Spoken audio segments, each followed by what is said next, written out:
আমরা 4 দিন ব্যাপী যে জনকল্যাণ শিবির করেছিলাম, এই জনকল্যাণ শিবিরে 8,15,000 দিদি এবং বোন অন্নপূর্ণা যোজনায় নাম নথিভুক্ত করেছিলেন।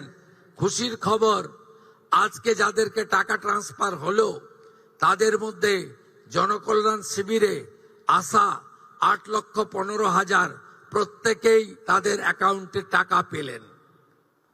শুধু তাই নয়, আমরা 3রা জুন বলেছিলাম যে আমরা মাসে একদিন টাকা ট্রান্সফার করব।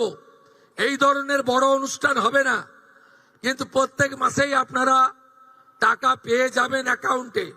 এবং যেহেতু ফর্ম ফিল আপ এবং ভেরিফিকেশন পোর্টালে আপলোডের প্রক্রিয়া চলছে, পুরো জুন মাস সময় দিয়েছি, পুরো জুলাই মাস সময় পাবেন, পুরো আগস্ট মাসও সময় পাবেন।